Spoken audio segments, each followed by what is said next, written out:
नमस्कार मित्रों, भगवत गीता का सार परमहंस योगानंद द्वारा कृत व्याख्या। सर्वप्रथम आप सर्व को मेरी एक रिक्वेस्ट है कि अब तक जिन्होंने चैनल को सब्सक्राइब नहीं किया हो वो सभी चैनल को सब्सक्राइब जरूर करें और वीडियो को लाइक और ज़्यादा से ज़्यादा लोगों को शेयर जरूर करें। धन्यवाद। नमस्ते। अगर आपको यह पुस्तक खरीदनी है तो उसका लिंक नीचे डिस्क्रिप्शन बॉक्स में दिया गया है। धन्यवाद। गीता अध्याय 18वां, तुम मुझे प्राप्त करोगे। श्लोक क्रमांक 17। जो अहम की प्रेरणा के सम्मोहन से परे है और जिसकी बुद्धि या समझ स्पष्ट है, क्योंकि वह झूठे बोध से बाधित नहीं है, वह कुरुक्षेत्र के युद्ध क्षेत्र में पाप नहीं करता। सत्य जिसे पहले बताया जा चुका है वह यह है कि किसी की हत्या नहीं होती और इसके दो कारण हैं। मृत्यु जैसी कोई चीज नहीं है, केवल परिवर्तन है। पहले कारण में ही युद्ध के इस प्रतीक में जिनकी वास्तव में हत्या की जा रही है वे लोग नहीं बल्कि व्यक्ति की अपनी कृपा वृत्तियां हैं। उनको सक्रिय करने वाली शक्ति को विपरीत अर्थात अच्छी प्रवृत्तियों की ओर मोड़ा जा रहा है। इस श्लोक की शिक्षा का दूसरा पहलू यह है कि हत्या का पाप कर्म करने वाले को प्राप्त होता है। जब अहम की संपूर्ण चेतना परिवर्तित होकर ईश्वर के बोध में लग गई, जो हर कार्य के एकमात्र करता है, तो अहम को कोई कर्म प्राप्त नहीं होगा। इसका अर्थ यह नहीं है कि अहम से मुक्ति व्यक्ति जो चाहे कर सकता है। इस अवस्था में ईश्वर की इच्छा के अतिरिक्त व्यक्ति और कुछ करना ही नहीं चाहता। ज्ञान, ज्ञाता और ज्ञेय ये तीनों मिलकर कर्म के प्रेरक है। कर्ता, कर्म की सचेतनता और किया हुआ कर्म। इस प्रकार हम यहाँ अहम पर और भी सीमाएं देखते हैं। ये स्वयं कर्म की व्याख्या है। इसके 5 कारण नहीं बल्कि किसी कर्म को संभव करने के लिए क्या होता है वे है। इस प्रकार के सूक्ष्म सुधार अहम को विश्वास दिलाने के व्यवहारिक उद्देश्य में सहायता करते हैं कि अहम की चेतना की अवस्था में अहम के पास कितनी कम स्वतंत्रता है।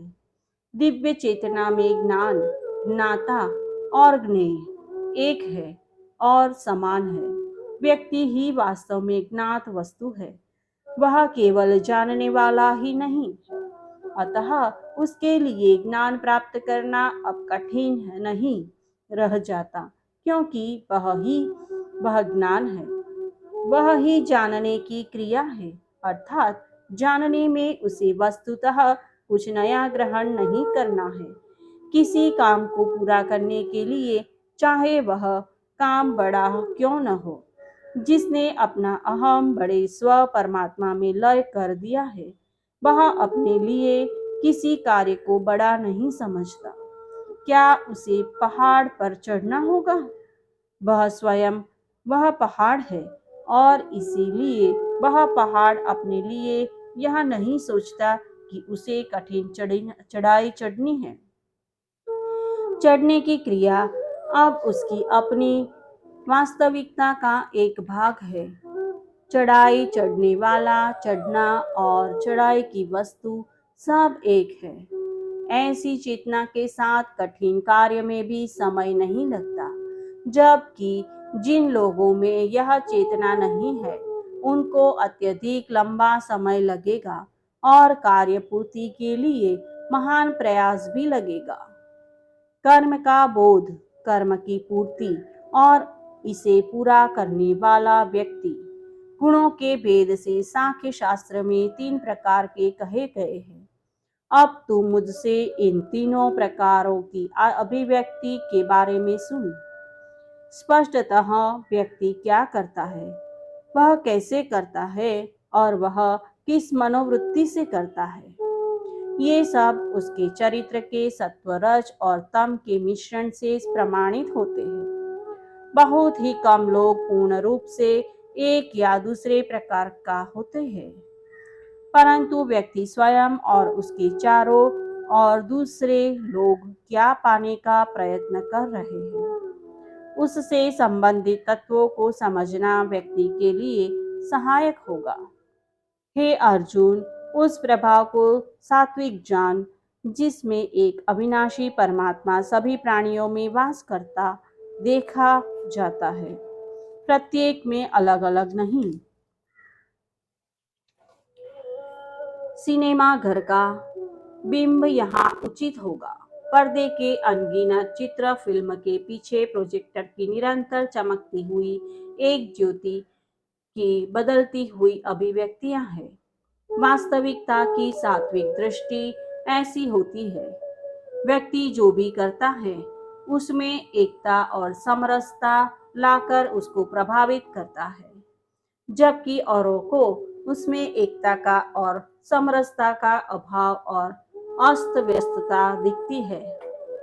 जबकि दूसरी ओर वह प्रभाव जो प्राणियों की विभिन्नता को स्वयं में वास्तविक देखने पर आधारित है, वह स्वभाव से राजसिक है। व्यक्ति के स्वभाव पर रजस का प्रभाव उसे स्वयं को और अन्य सब प्राणियों को अहम, स्वार्थ और व्यक्तिगत उद्देश्य से प्रेरित देखने की प्रवृत्ति उत्पन्न करता है। अंत में वह प्रभाव तामसिक है, जिसमें व्यक्ति परिणाम को इस रूप में देखता है मानो उसका अन्य किसी से कोई संबंध नहीं है, और वह कर्म के पीछे के उद्देश्य या प्रेरणा की असंबद्ध कहकर उपेक्षा करता है, चाहे वह पूर्ण रूप से उचित हो या तुच्छ हो। तमस के प्रभाव में कर्म करने वाले लोग कभी भी कर्म को कार्मिक कारण या परिणाम के रूप में नहीं सोचते।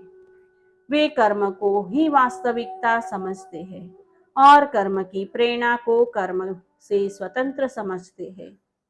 अगर उन्हें काम या नौकरी से निकाल दिया जाता है, उनके लिए यह निरर्थक है कि वे निकालने जाने के योग्य थे या नहीं।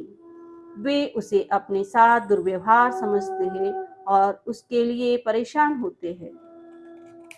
अगर उन्होंने कुछ ऐसा किया जिसके लिए उनकी आलोचना होती है, तो वे अपने क्रोध की तोप उस आलोचक की ओर मोड़ देते हैं और इस प्रश्न पर विचार नहीं करते, क्या मेरी आलोचना होना उचित है? अगर कोई काम वे खराब करते हैं तो वे कहते हैं, ठीक है, कम से कम मैंने काम तो करवाया ना। अगर कोई उनको ऐसा भोजन करवाता है जो उन्हें अच्छा नहीं लगता, तो बजाय इसके कि उस व्यक्ति को कहे, ठीक है, आपका इरादा तो अच्छा था, वे इस बात पर दुखी होते हैं कि जो उन्हें पसंद था वह उन्हें नहीं दिया गया। वह कर्म सात्विक है जो दिव्य प्रेरणा से, पूर्ण निरासक्ति से, राग द्वेष की भावना से रहित और फल की किसी इच्छा के बिना किया जाता है।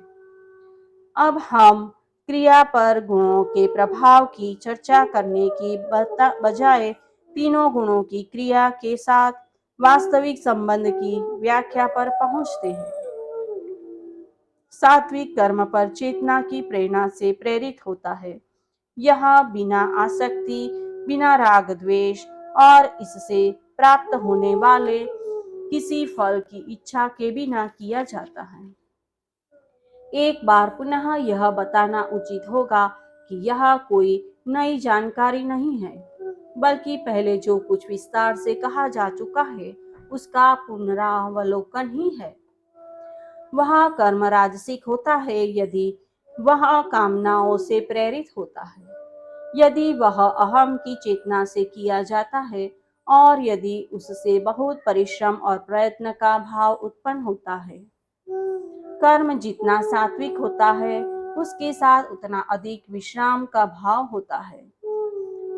दूसरी ओर कर्म जितना अधिक राजसिक होता है, उसमें प्रयत्न का उतना अधिक भाव होता है, क्योंकि अहम की चेतना का उच्चतर शक्ति और प्रेरणा को नष्ट कर देती है और व्यक्ति को इस भ्रम में डालती है कि हर समस्या को वह स्वयं हल करे और हर परिश्रम को स्वयं अकेला करे।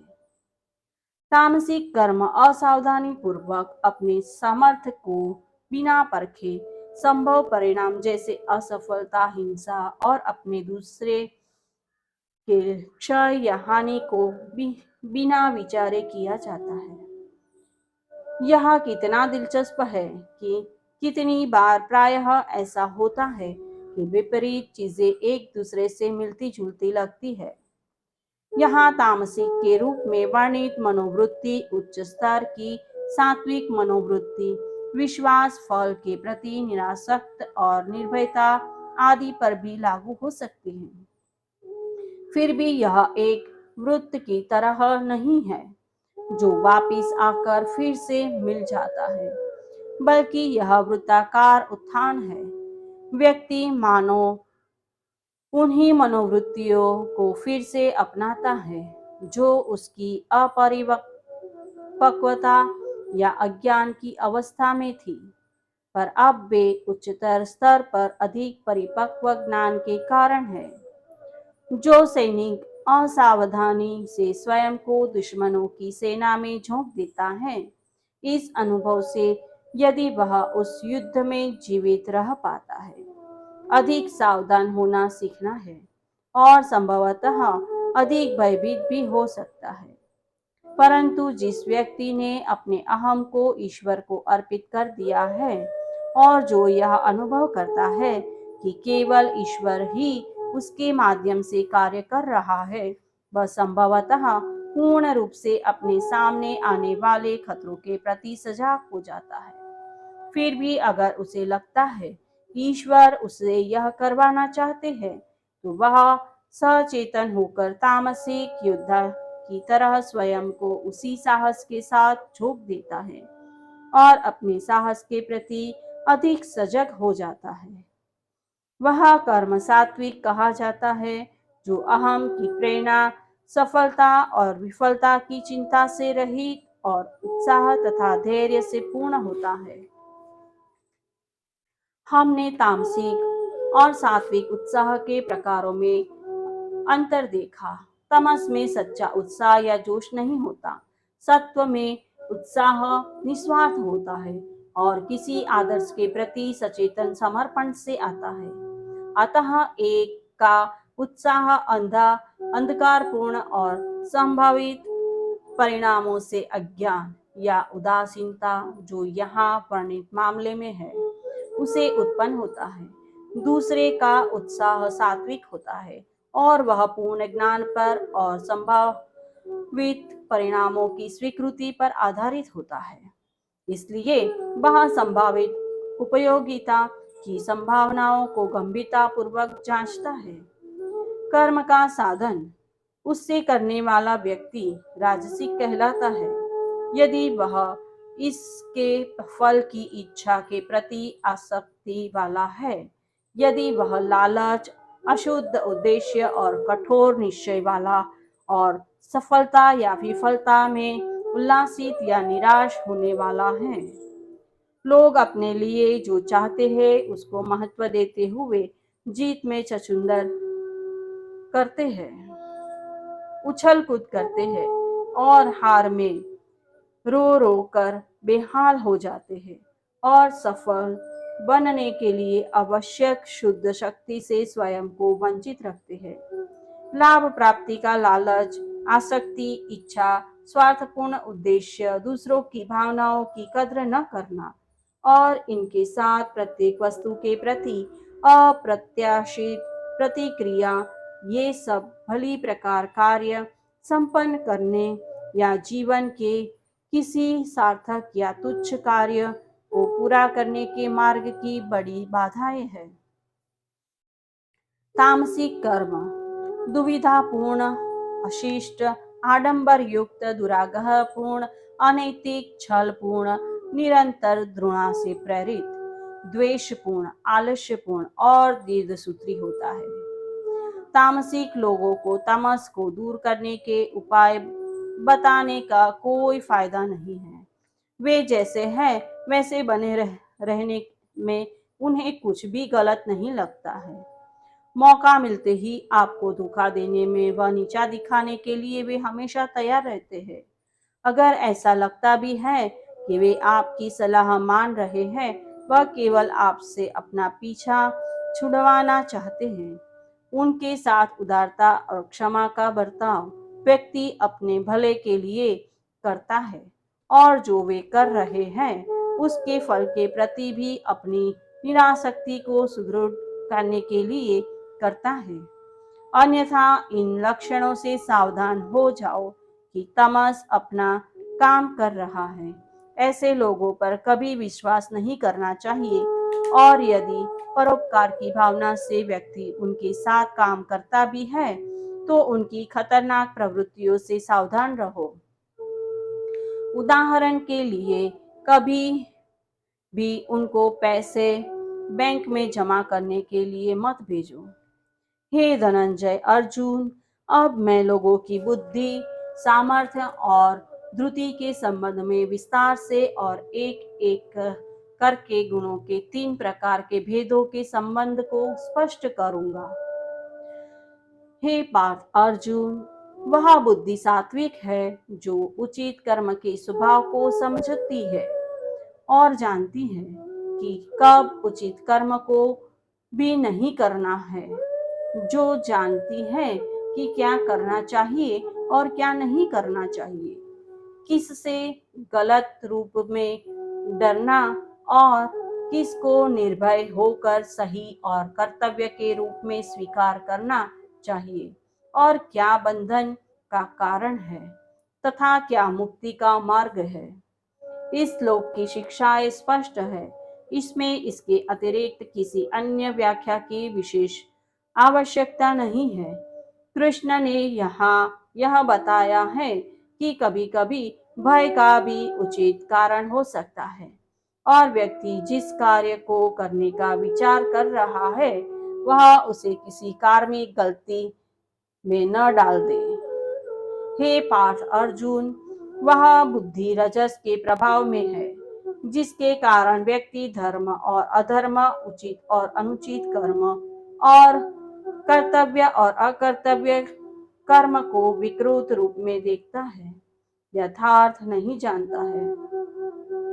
अपने और किसी अन्य देश के बीच युद्ध की संभावना की कल्पना करो। मेरा देश ठीक है, इसका दावा करने के लिए प्रचार के ढोल ऊंचे स्वर में बज रहे होंगे, चाहे वह दोनों में से कोई देश क्यों न हो।